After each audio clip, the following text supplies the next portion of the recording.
मौलिक कर्तव्य। बैठ जाओ, बैठ के जब भी आती हो तब उठ जाना ना। तो अब हम लोग क्या देखेंगे, मौलिक कर्तव्य। तो पहले दोबारा से इसको डिटेल में समझे ना। देखो जिस प्रकार से हमारा संविधान में मौलिक अधिकार जोड़ा गया भाग 4 में, क्या में, भाग 4 में, तो वो हमारे अधिकारों को दिखाता है कि हमारे पास, हमारे देश ने हमको कौन कौन से अधिकार दिए हैं या फिर हमें प्राप्त है ना। जैसे घूमने का अधिकार प्राप्त है, हमें कहीं बैठने का अधिकार प्राप्त है, कोई हमको छोटी जाति समझ के लात नहीं मार सकता है, लात मारने का मतलब कोई भगा नहीं सकता है, नहीं कर सकता है तुम तो छोड़ जाते हैं, तुम्हारा दूरा पर भोज खाने नहीं जाएंगे, ऐसा भी नहीं कर सकता है ना। और भी बहुत सारे अधिकार है जो हम तुम लोग को बता दिए हैं। इस पे भी एक खास वीडियो जो है मौलिक अधिकार पे बना देंगे, जो पहुंच जाएगा इस सबके पास, है ना, यूट्यूब पे। तो अब समझो यहाँ पे, अब है भाग 4 का क, क्या है भाग 4 का क।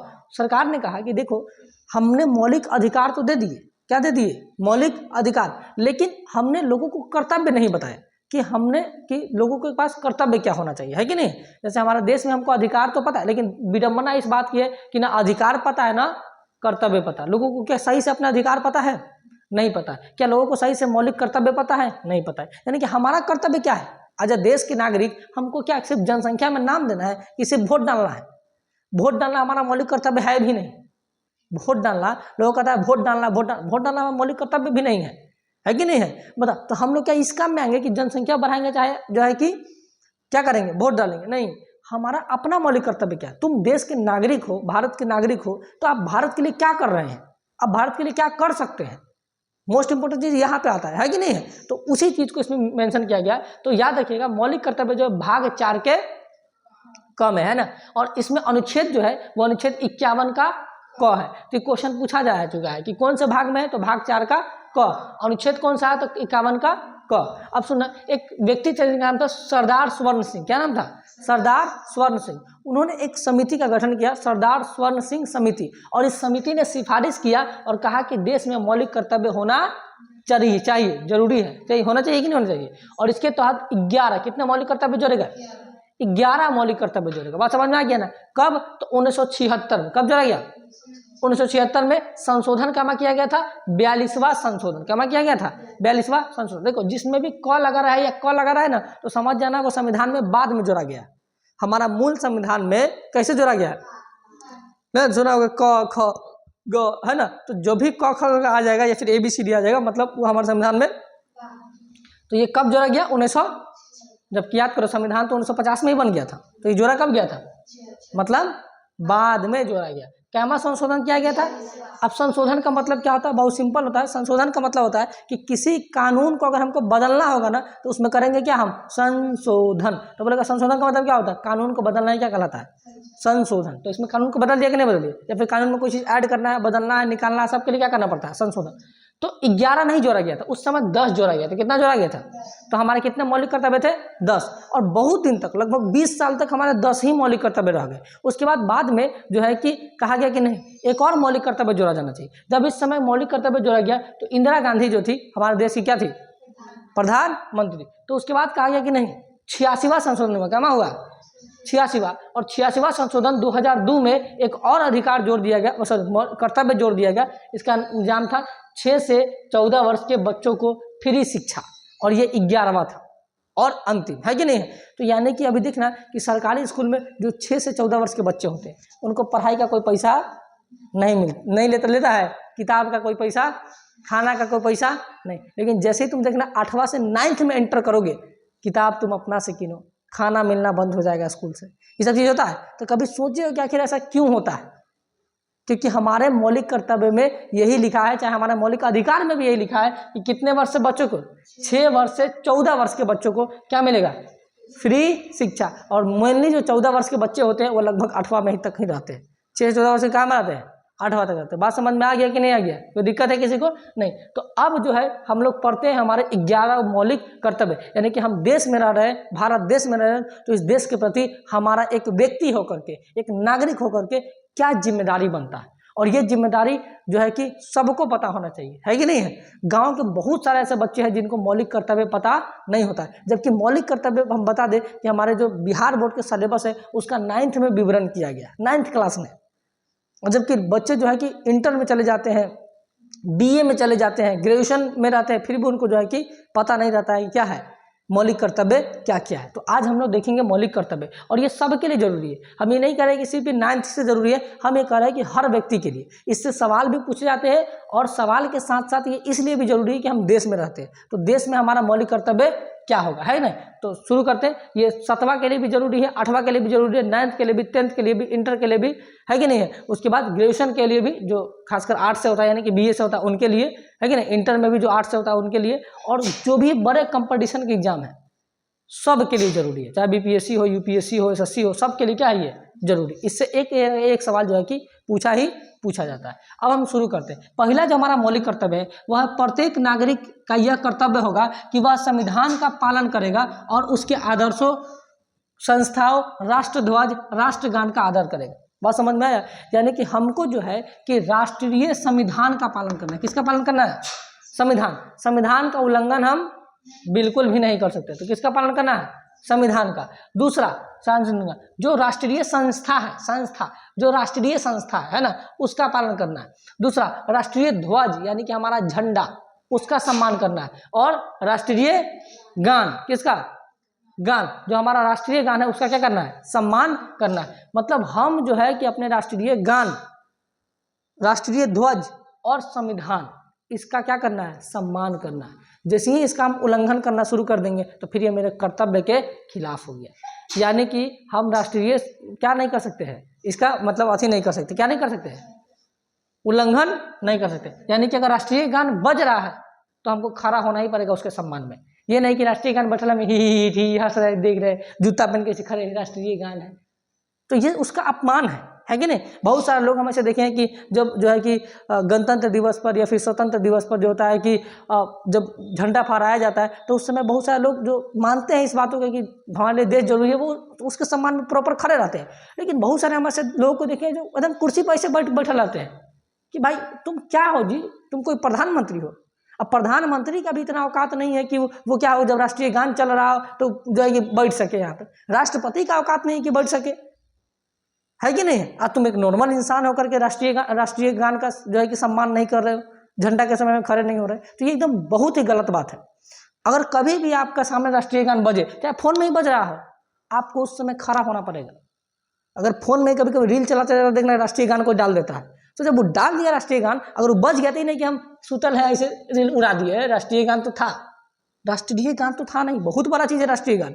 उस समय तुमको रील उठाना भी नहीं सकते उसको, यहाँ पे उसको बजने दो, प्रॉपर खड़ा हो जाता है वहीं पे, जब तक वो गान खत्म ना हो जाए। ये हमारा कर्तव्य है कि नहीं। अपमान नहीं कर सकते हम।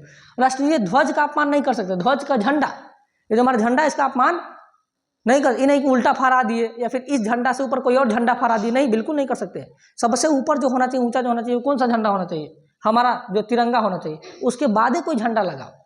यहाँ पे लोग क्या करते हैं, पहले अपना झंडा लगा देते हैं, कोई भी बजरंग दल, ये दल वो दल, पहले ऊपर, राष्ट्रीय जो झंडा है वो नीचे।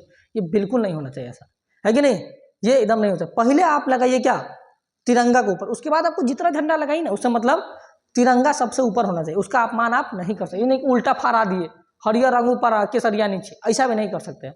बात समझ में आ रहा है कि नहीं। तो ये एक बात में लिखा गया एक कर्तव्य में कि हमारा कर्तव्य क्या है, एक समझ में आ गया कि नहीं। दूसरा देखो, दूसरा है स्वतंत्रता के लिए, ध्यान से देखना, स्वतंत्रता के लिए, किसके लिए? स्वतंत्रता के लिए राष्ट्रीय आंदोलन को प्रेरित करने वाले उच्च आदर्श को हृदय में संजो के रखे और उनका पालन करें।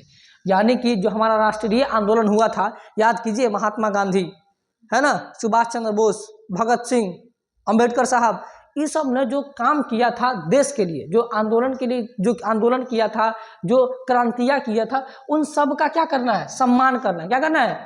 अब उन्होंने जो आदर्श दिए थे, क्या दिए थे, उसको अपने दिल में संजो के रखना है और क्या करना है?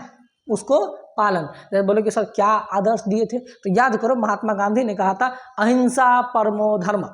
अहिंसा का क्या कीजिए? पालन कीजिए, है ना। अहिंसा ही सबसे बड़ा धर्म है कि नहीं है।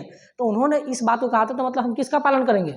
अहिंसा का, है कि नहीं है। तो ये सब चीजें जो आदर्श है उनको हमको क्या करना है? पालन करना है। ये बात किसमें कहा गया है? दो में। तो एक में याद रहेगा संविधान, राष्ट्रीय जो है कि ध्वज और राष्ट्रीय गान। एक में क्या है? संविधान, राष्ट्रीय ध्वज और राष्ट्रीय गान, उसका सम्मान करना। दो में क्या है? राष्ट्रीय आंदोलन में जो भाग लिए थे उनके आदर्श जो थे उसको दिल में लगा सजा के रखना है और उसका तो 2 को याद नहीं हो गया, कितना सिंपल याद हो गया, तो 1 2। अब तीसरा देखिए, तीसरा है भारत की प्रभुता, एकता और अखंडता को बचा कर रखना। 3 शब्द, भारत की प्रभुता, एकता और अखंडता, है कि नहीं।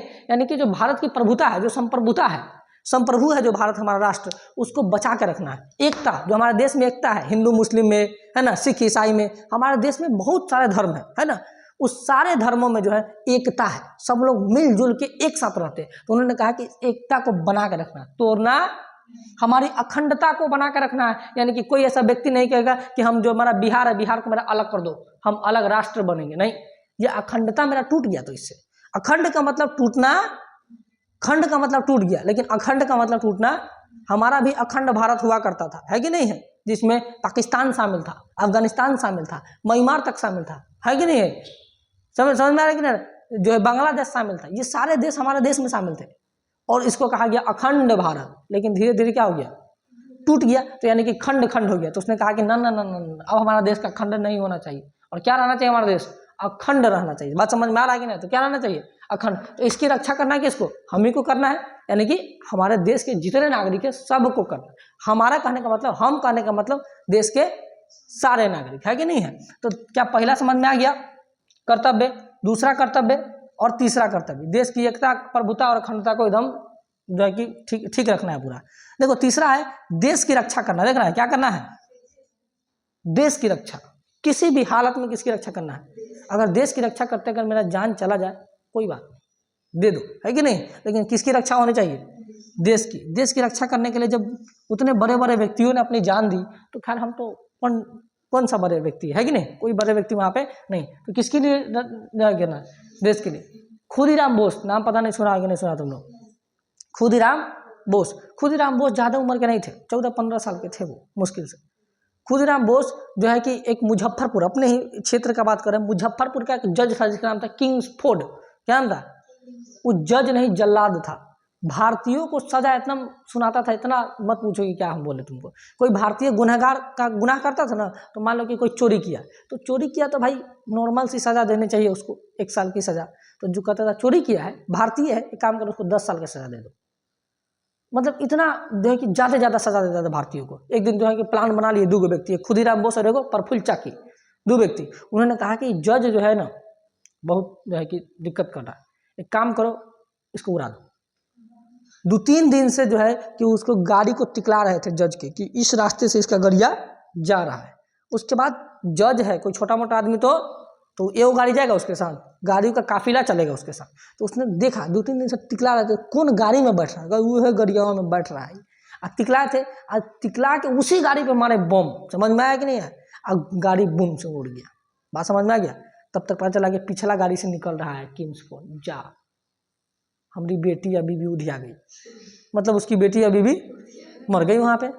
अब जो है कि अब इन लोग को टेंशन हो गया कि भाई तो बच गया किंग्सफोर्ड, कौन बच गया, किंग्सफोर्ड बच गया।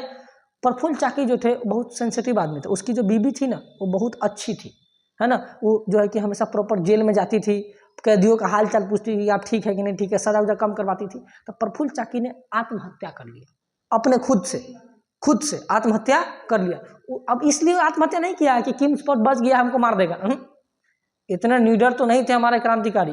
उन्होंने आत्महत्या इससे किया कि उनको रात में नींद नहीं आता था कि मैंने बेगुनाह को मार दिया। किसको मार दिया, बेगुनाह, जिसको मारना नहीं चाहिए हमको, वो तो इतना अच्छी थी। अब ये हम बोझ लेके हम जी, और उन्होंने कुछ दिन 2 से 3 दिन बाद जब वो काम हुआ, उसके 2 से 3 दिन बाद क्या कर लिया उन्होंने, अपना जो है कि आत्महत्या कर लिया। उसके बाद जो है कि खुदीराम बोस को पकड़ करके फांसी दे दिया गया। और सबसे कम उम्र में शहीद होने वाले जो व्यक्ति थे कौन थे, खुदीराम बोस, 14 से 15 साल की उम्र में। उस उम्र में तो लोग पहचानता भी नहीं कि कौन सिलेबस ले, है कि नहीं, क्या वो किताब है हमारा, ये भी नहीं पहचानता है। उस समय में इन्होंने अपना जान दिया, तो देश के लिए ही तो दिया। अभी जो है कि देश के लिए जान देना तो बहुत दूर की बात है ना। उस समय एक व्यक्ति थे जिनका नाम था सुभाष चंद्र बोस, है कि नहीं, महान व्यक्ति। उन्होंने जो है कि IAS के एग्जाम निकाले थे, IAS का। उस समय में IAS के एग्जाम भारत में नहीं होता था, इंग्लैंड में होता था, एक ही मीडियम था, इंग्लिश मीडियम, कोई हिंदी उंदी नहीं था। इंग्लैंड में जाके आपको क्या देना पड़ता था, एग्जाम। इंग्लैंड में गए, एग्जाम दिए और निकाल लिए सिविल सर्विस। उसी समय गांधी जी ने आंदोलन कर दिया, असहयोग आंदोलन, और कहा कि अंग्रेजों का सहयोग नहीं करना है, एकदम कोई अंग्रेजों का सहयोग नहीं करेगा। कहा कि गांधी जी ने कहा कि अंग्रेजों का सहयोग नहीं करेंगे, बाहर में जाए आईएएस का नौकरी। कहाँ जाए?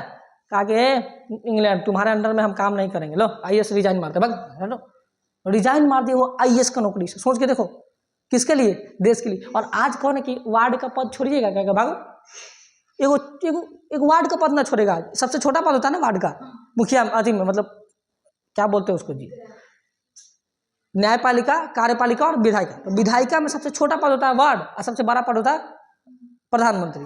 अब बता, उसमें जो है कि ना छोड़ेगा आदमी। देखो चपरासी का पद कहो कि छोड़ दीजिए देश के लिए, ना छोड़ेंगे। और सोचो उन्होंने किसका पद छोड़ दिया, तो कैसे हम लोग कहते हैं कि भाई है कि नहीं है। तो ये सब थोड़ा सा अजीब बात हो जाता है। तो देश के लिए, किसके लिए किया, तो कम से कम थोड़ा बहुत तो हम लोग भी कर ही सकते हैं देश के लिए, है कि नहीं। देश के लिए और खास करके बिहार राज्य के लिए, इसको दोबारा मगध बनाना है, बिहार से बिहार टू मगध, है ना। जिस प्रकार से मगध में इतनी बड़ी बड़ी संस्थाएं थी, एजुकेशन क्षेत्र में हम दुनिया में नंबर 1 थे। सोचो बिहार दुनिया में नंबर 1 था एजुकेशन के क्षेत्र में, आज अपने ही देश में सबसे पीछे है। कितना विडंबना है जब कि उस समय में हम लोग दुनिया में 1 नंबर पे थे एजुकेशन के क्षेत्र में। अपना बिहार, भारत नहीं, अपना बिहार। तो बिहार है तो भारत तो अपने आप आ ही जाएगा, लेकिन अपना बिहार क्या था, 1 नंबर पे था एजुकेशन के क्षेत्र में। दुनिया भर के आदमी यहाँ पढ़ने आता था बिहार में। और आज ऐसा हो गया स्थिति कि अपने ही देश में हम सबसे पीछे हैं एजुकेशन के क्षेत्र में। सबसे लास्टवां रैंक आता है हम लोग का। हमारे देश में जितने राज्य हैं ना, सबसे पीछे जो नाम आता है वो बिहार का आता है एजुकेशन के क्षेत्र में। तो कहीं ना कहीं बर्बाद किया गया है बिहार को। तो फिर से उसको क्या करना है, तो इतना जल्दी तो होगा नहीं कि जब बर्बाद होने में इतना टाइम लगा है तो उठने में भी टाइम तो लगेगा। लेकिन शुरुआत हो चुकी है और मगध बनना शुरू हो चुका है कि नहीं है। तो चलो, तो देश की क्या करना है, रक्षा करना है। और जरूरत पड़ने पर देश के लिए योगदान देना है। जरूरत पड़े तो तुमको देश के लिए सेवा देना पड़ेगा। बात समझ में आया कि नहीं है? सॉरी, यहाँ जरूरत पड़ने पर देश के लिए क्या देना होगा, सेवा। यानी कि अगर देश पे कोई विपत्ति आई, तुमको बुलाए कि चलो आर्मी में भर्ती हो जाओ, तो भर्ती हो जाना। ये नहीं कि पनीर जाना करें कि आज पाकिस्तान को मार देंगे, जाकर ध्यान देना मार देंगे। पहले तुम ही को गोली मारेगा तुम्हारा ही आर्मी, समझ में। अभी अगर तुम जाके डायरेक्ट कहो कि हम जाके मार देंगे पाकिस्तानी सबको, लेके बंदूक से चल जाओ, तो जो इंडियन आर्मी है या फिर इंडियन जो वहाँ पे फोर्स होगा, वो पहले तुम ही को गोली मारेगा। क्या कहा है, जरूरत पड़ने पर, जरूरत पड़ेगा तब, ऐसे नहीं। अगला देखो, भारत के सभी लोगों को समानता और समान जो है कि बंधुता की भावना रखनी है। समानता यानी कि सब क्या रहे, समान। हम किसी को ऊंच नीच, बड़ा छोटा नहीं माने, सब समान है। चाहे वो लड़का है लड़की है कि नहीं, जो है कि बच्चा है सियार, सबको एकदम समान है कि नहीं। कि कोई उच्च जाति क्या है, कोई नीच जाति क्या है, उस सबको क्या मानना है, समान मानना है। ये हमारा कर्तव्य है। क्या है, कर्तव्य। बात समझ में आ गया कि नहीं गया? अगला देखिए, 5वां था, क्या था, 6ठा देखो, हमारी सामाजिक संस्कृति और गौरवशाली परंपरा का महत्व समझे और उसका पालन करे, जो हम लोग नहीं कर रहे हैं। क्या करे, पालन। जैसे हमारी सामाजिक क्या संस्कृति, सामाजिक संस्कृति और अब गौरवशाली परंपरा, किसका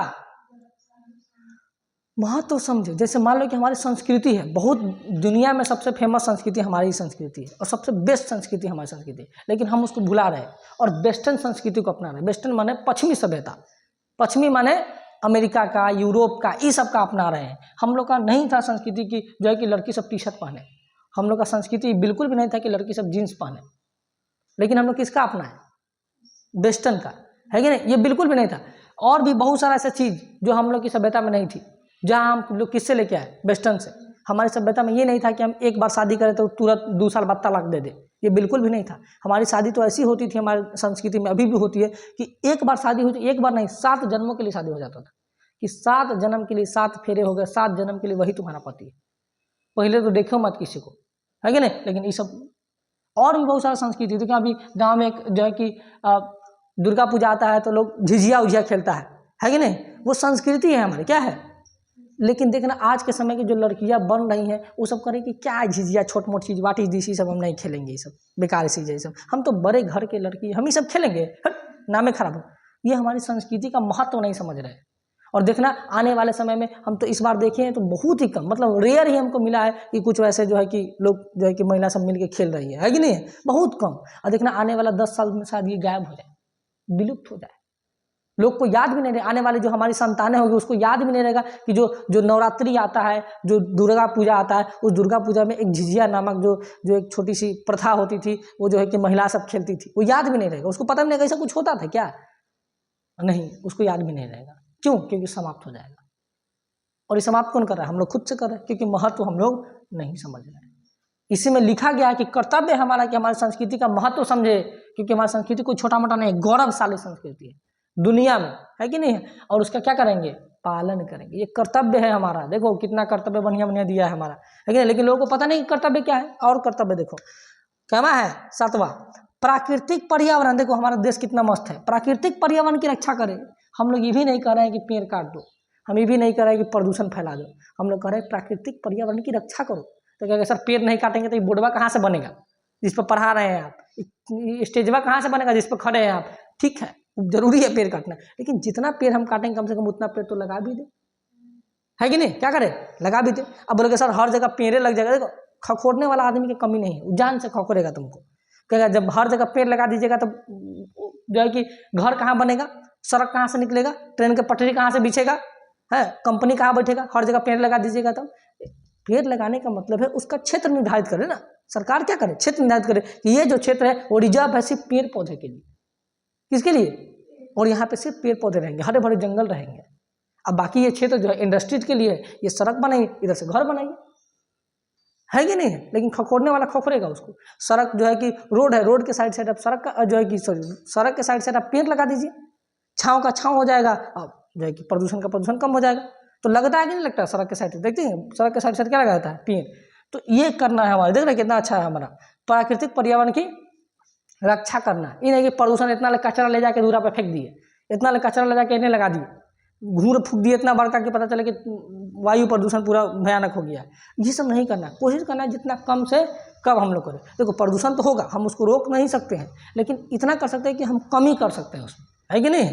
तो इसमें कमी, हम ही नहीं कहेंगे पूरा रोकिए दो, है कि नहीं?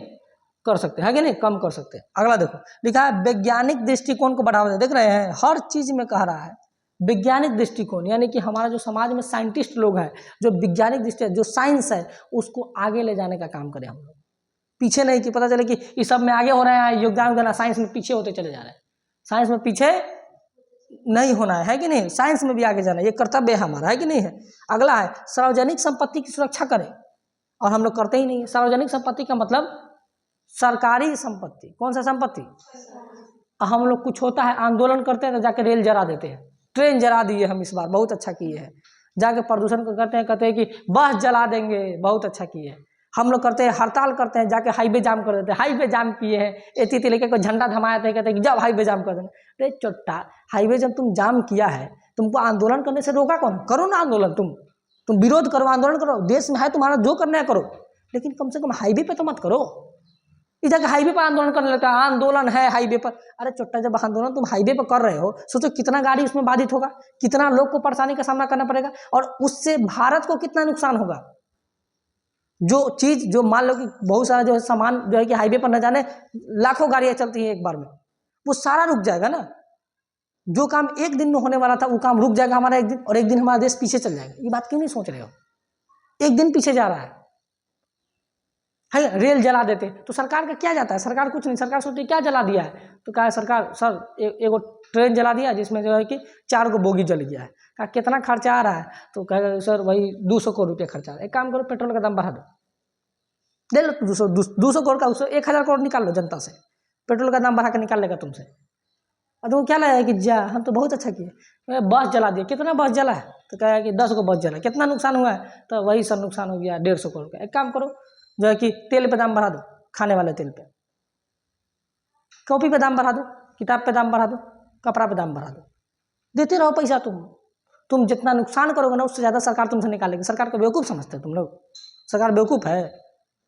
हल्का में एकदम मत लेना सरकार का। हम तो टैक्स नहीं देते हैं, सब टैक्स नहीं देते हैं। ये जो कपड़ावा पहन रहा है इस पर भी टैक्स है, ये जो मरकरवा हाथ में रखा है इस पर भी टैक्स है। अभी 1-2 रुपया टैक्स नहीं, 18% टैक्स है, और ये टैक्स हम दिए हैं सरकार को। बात समझ में? हर चीज़ जो भारत में आप किनते हैं उस पर टैक्स है, या तो सब्सिडी है तो टैक्स है। सब्सिडी का मतलब उसका दाम कम हो जाएगा। जैसे पेपर हम लोग खरीदते हैं तो देखा पेपर का कम से कम 5-6 पन्ना होता है, अच्छा तो 6 पन्ना का पेपर हमको 5 रुपये में दे देता है। ऐसा होगा? कम से कम 2 रुपये तो एक पेज का लेगा तो 12 रुपये पेपर का दाम हो गया, लेकिन कितना रुपये में देता है? 5। इसका मतलब सरकार इस पर सब्सिडी दिया, तो सब्सिडी देगा तो दाम, और टैक्स देगा तो दाम। बात समझ में आया? यानी कि हमारा निश्चित जो कीमत होता है, ये मान लो प्राइस है किसी वस्तु का, क्या है ये प्राइस, तो हमारे देश में ये वस्तु का प्राइस है, सरकार उस पर टैक्स लेगी तो दाम, जब सब्सिडी देगी तो दाम, यानी कि इस प्राइस पे हमको कोई वस्तु नहीं मिलने वाला है। ये बात याद रखना बाबू, या तो उस पर टैक्स है तो दाम बढ़ गया है, या तो उस पर सब्सिडी है तो दाम, ये सब चीज़ें पता करना चाहिए, है कि नहीं है। हम लोग सरकार को समझते हैं बेवकूफ़, जला देते हैं सब कुछ, जाओ, और सब फिर भुगतना किसको पड़ता है। सरकार कहती है हम आपको 10 किलो राशन दे रहे हैं फ्री में, कितना अच्छा है। लोग कहते हैं वाह सर देखो मोदी जी कितना अच्छा कर रहे हैं, 10 किलो जो है राशन हमको दे रहे हैं, कितना अच्छा। लेकिन ये नहीं देखना है कि 10 किलो राशन तो इधर दिए, इधर से कहे कि बिजली बिल भरा है जी, बिजली बिल भरो, इतना महंगा बिजली बिल भरो, अब इधर से निकाल लिए, अच्छा इधर से दिए कम, इधर से निकाल लिए ज़्यादा। अब सरकार को इतना पता है कि ओ माय गॉड बस खाने के लिए नहीं है लोगों के पास, 10 किलो राशन दे देते, लेकिन ये पता है सरकार को कि बिजली बिल ऑनलाइन भर देगा लोग, ये पता है, मतलब बिजली बिल भरने के लिए पैसा है, सरकार को मतलब खाने के लिए पैसा नहीं है। सरकार हम लोग को ही समझता है, बस समझदारी नहीं है हम लोग के पास, दिमाग काम करना बंद कर देता है। सर हम लोग के बोल रहे थे कि हमारे देश में जो है कि गरीब लोग, गरीब क्या जो किसान लोग हैं, किसान लोगों की स्थिति इतनी खराब है, किसान लोगों की स्थिति इतनी खराब है कि सोच सको, जो अन्न उगाता है, क्या उगाता है, अन्न, जो अन्न उगाता है किसान, वही 10 किलो अन्न के लिए लाइन में लगल रहता है। ये है हमारे देश की स्थिति, है कि नहीं। हम लोग को लगता है कि वो बहुत अच्छा काम हो रहा है, अन्न मिल रहा है, आप नहीं है कि नहीं है। सरकार के सवाल पूछना सीखिए, अंधाधुन आंख मूंद के जिसको मन उसको वोट नहीं, ये बहुत खराब बात होता है। देखते हैं हम कि जिसको जो आदमी सपोर्टर है ना उसी का वोट देगा, चाहे हम नून रोटी खाएंगे लेकिन वोट उसी को देंगे। गधा है उसका मतलब तुम, तब गोबर खाओ, है कि नहीं है। बात समझ में आ रहा है, वोट तुमको दो। देखो पार्टी अच्छी बात है, हर पार्टी जो है कि अपना अपना काम है सब पार्टियों का, लेकिन हम एक ही की तरफ लूट जाना ऐसा नहीं है। कभी भी राजनीति में एक ही तरफ मत लौटो, न्यूट्रल रहो, जो अच्छा काम करे उसको वोट दो, है कि नहीं। यहाँ पे देखते हैं लोग जाति देख के वोट देता है बहुत ज़्यादा, भारत में तो उतना कम होता है जातिवाद, लेकिन बिहार में सबसे ज़्यादा जातिवाद होता है। सबसे ज़्यादा जातिवाद कहीं होता है तो बिहार में, सबसे ज़्यादा बिहार में, और उत्तर भारत में जैसे उत्तर प्रदेश, झारखंड, ये सब इलाका में सबसे ज़्यादा जातिवाद होता है। यहाँ पे नॉर्मल जो छोटा मोटा वोट होता है ना, इलेक्शन, जैसे पंचायत का इलेक्शन हो गया, तो पंचायत के इलेक्शन में जो है कि लोग देखेगा जाति, कि मेरे जाति का खड़ा है क्या जी, हाँ उसी को वोट देंगे, भले वो कुछ करे नहीं करे, उसको मेरे जाति खड़ा है क्या, हाँ उसी को वोट देंगे। उसको समझाओ कि तुम नेता चुन रहे हो, जीजा नहीं चुन रहे कि जाति देख के चुनोगे, है कि नहीं। जीजा चुनोगे तो चुन लो, कोई दिक्कत वाली बात नहीं है। वहाँ पे जीजा चुन रहे हो तो जाति देख के चुनो, नेता चुनना है, काम देख के चुनना है, लेकिन हम लोग क्या देख के चुन लेते हैं, जाति देखना चाहिए। ये सब बहुत जो है कि देश में क्या बोले हम तुमको, है कि नहीं। अगला है कि क्या है, ये हो गया 7 नंबर, 8 नंबर, सॉरी ये 8 नंबर था ना जी, 9 नंबर देखो, सार्वजनिक संपत्ति की सुरक्षा कर, बता दिए, यानी कि सुरक्षा करना उसका, रेलवे जला नहीं देना, वो सार्वजनिक है। सार्वजनिक जहाँ भी लिखा होगा समझना सरकारी है, लिखा था सार्वजनिक शौचालय, तो मतलब वो क्या है, सरकारी है कि नहीं है। लिखा होगा सार्वजनिक स्थल, मतलब वो सरकारी स्थल है, वहाँ पे कोई भी जा सकता है, कोई भी रह सकता है कि नहीं है। अगला देखो 10वां, व्यक्तिगत एवं सामूहिक गतिविधियों के सभी क्षेत्रों की ओर बढ़ाना तथा सतत विकास की ओर काम करना। मतलब जो व्यक्तिगत एवं सामूहिक जो गतिविधियां हैं उसको आगे लेकर के जाना है ना, और किस सतत विकास करना। सतत विकास का मतलब होता है कि जो है कि मतलब ऐसा विकास करे जिसमें हमारे पर्यावरण को नुकसान ना हो, और बिना पर्यावरण को नुकसान किए हुए हम विकास करते हैं। जैसे अभी तुम देखना कि एक ट्रेंड चला हुआ है, अब देखना कि जो है कि पेट्रोल वाला टेम्पू तुमको कोई नहीं किनता है, देखता है। अब डीजल पेट्रोल वाला टेम्पू कोई किनता है, देखना इलेक्ट्रिक वाला किनेगा या तो सीएनजी वाला किनेगा। ये नोटिस कर, क्यों, कभी दिमाग में ऐसा सवाल आया है क्यों। क्योंकि उस पेट्रोल वाले से प्रदूषण निकलता है, धुआं निकलता है, और जब धुआं निकलता है तो प्रदूषण करता है। लेकिन जो इलेक्ट्रिक वाला है उससे कोई धुआं नहीं निकलता है, ना आवाज़ निकलेगा ना धुआं निकलेगा। तो आवाज़ नहीं निकलेगा तो ध्वनि प्रदूषण नहीं होगा, और धुआं नहीं निकलेगा तो वायु प्रदूषण नहीं होगा। तो ये कौन सा विकास हो गया बात। अब कहते हैं कि टेम्पू बंद आज के बाद से, तो बताओ आम आदमी कहाँ जाता है, सोच के देखो, आम आदमी कहाँ जाता, बुलेरो में बैठ के जाता, भरे सोच ले बुलेरो का कितना ले लेता वहाँ पे। तो सरकार क्या कर रही है, सतत विकास। आने वाले समय में मोटरसाइकिल जो पेट्रोल पे चल रहा है ना उसको भी सरकार बंद करेगी और इलेक्ट्रिक लेके आएगी, है कि नहीं, क्या लेके आएगी। लेकिन अब पता चला एक के बार इलेक्ट्रिक लेके आ गए तो सब तो पागले हो जाएंगे, जा हमारे पास तो पेट्रोल वाला है, कैसे होगा। सरकार बैलेंस करती है, हमारे दिमाग में चीज़ बैठाती है कि ये चीज़ खत्म हो रहा है, कोई दिक्कत नहीं, खत्म हो रहा है, खत्म हो रहा है, तो धीरे धीरे करेगी। अभी सरकार डायरेक्ट सीएनजी या फिर इलेक्ट्रिक पर नहीं लेके आएगी, पहले ले आएगी पेट्रोल। अभी पेट्रोल वाला चल रहा है तो सरकार उसमें कहेगी कि काम करो, इसमें पेट्रोल भी रखो और सीएनजी भी रखो, तो पेट्रोल प्लस सीएनजी, एक ही गाड़ी में एक टंकी में पेट्रोल डाल लो, एक टंकी में सीएनजी, तो इसको आदत होगा, कभी पेट्रोल डलाएगा कभी सीएनजी, कभी पेट्रोल डलाएगा तो कभी, अब इसको आदत होते रहेगा, फिर धीरे धीरे धीरे सारा ऐसे कर देगा, उसके बाद कहेगा पेट्रोल हटा दो, धीरे से गायब करेगा। कैसे गायब करेगा? अब पेट्रोल हटा दो, अब क्या लगा दो? सीएनजी। तो हमको तो आदत हो चुका है ना, या तो एक बार पेट्रोल या तो सीएनजी, तो कोई दिक्कत। एक बैग अगर हटा देता तो बाप रे बाप कितना बड़ा आंदोलन हो जाता। याद करो, एक बैग नोट बंद कर दिया था 500 1000 का, क्या आंदोलन हुआ था। लेकिन चीज तुमको याद भी है कि 2000 का नोट बंद हुआ है? सोच के देखो, 2000 का नोट बंद हुआ है कि नहीं हुआ? आंदोलन हुआ, हड़ताल हुआ, क्यों नहीं हुआ? रीजन था, सरकार कही कि एक काम करो, पहले इसका आदत छोड़ाओ 2000 का, एटीएम में 2000 पैसा डालबे मत करो। नहीं समझ में आया? जैसे 2000 पैसा है ना, तो एक बार बैंक में आ गया, क्योंकि देखो कितनों खरीद के लेके जाओगे तो सब तक कोई ना कोई आदमी अपना बैंक में डालेगा। एक बार बैंक में पैसा 2000 का नोट आ गया, उसको रख लो, और एटीएम में जो पैसा डालो वो 500 का 100 का 500 का 100 का 500 का, यानी कि लोगों को भुला दो कि 2000 का नोटो था। समझ में बात आया? और जब लोग भूल जाए कि 2000 का नोट तो था कि नहीं था, यादो नहीं है, तब क्या करो, उसको बंद कर दो। तो लोग ज़्यादा हड़ताल, ये देखो मानसिकता होती है लोगों की कि दिमाग है कि नहीं, उस चीज़ को हम एडजस्ट करना है, एक ही बार में एडजस्ट नहीं कर पाते हैं, धीरे धीरे धीरे धीरे एडजस्ट करते हैं कोई भी चीज़, है कि नहीं। तो अब ये समझ में आ गया कि नहीं आ गया तुम्हारा व्यक्तिगत एवं सामूहिक गतिविधियों को बढ़ाना। और लास्ट जो हमारा मौलिक कर्तव्य है वो क्या है? 6 से 14 वर्ष के बच्चों को कैसा देना है? फ्री शिक्षा देना है। कैसा शिक्षा देना है? फ्री। तो आई होप कि तुम लोग को मौलिक कर्तव्य समझ में आ गया होगा। इसी को सम्मान से नोट कर लेना है, और इससे सवाल पूछेगा ही पूछेगा, ये निश्चित तौर पे। और इससे सिर्फ सवाल के लिए मत बनाओ, और इसको जो मौलिक कर्तव्य को याद करके अपने जीवन में भी अप्लाई करो कि भाई मेरे जो कर्तव्य है उसका हम पालन, लेकिन हम पूरा अपने मौलिक कर्तव्य और मौलिक अधिकारों का पालन करते हैं पूरा एकदम, क्योंकि हमको पता है ना, और हम चाहते हैं ये हर लोगों को पता चले, भारत के हर नागरिक को पता चले, और उसके कर्तव्य उसके पास रहे। बात समझ में आ गया कि नहीं आ गया? कोई दिक्कत है? और देश के लिए हमेशा क्या करे, वो काम करते रहे, लेकिन ये नहीं कि अब पढ़ रहे हैं 10th में, अब देश के बारे में कुछ पता नहीं जा। देखना बहुत सारा ऐसा ट्यूशन है, स्कूल्स हैं जहाँ पे देश से कोई मतलब नहीं रहता। तुम अपना सिलेबस पूरा करो और निकलो यहाँ से, ज़्यादा नौटंकी नहीं करना। क्या फ़ायदा है उसका पढ़ाई का, है ना? रट करके टॉप आ गया, क्या फ़ायदा? फ़ायदा है जी कुछ? जब ऐसा बात रहता, सोचो तुम ऐसा देखना, अभी क्या होता है ना कि जितना टॉपर होती है ना, सब लड़कियाँ होती है। इस बार भी टॉप लड़की की है, पिछली बार भी लड़की की थी, हर चीज़ में लड़की टॉप करती है। लेकिन एक बात बताओ, जिले का डीएम कौन रहता है? बीडीओ कौन रहता है? हैं? सचिव कौन रहता है? मुख्यमंत्री कौन है? प्रधानमंत्री कौन है? कहाँ गई लड़कियाँ सब टॉपर? सोच के देखो, सब में टॉप तो लड़कियाँ कर रही है, लेकिन जॉब में सब लड़का है, तो कहाँ गई लड़की सब?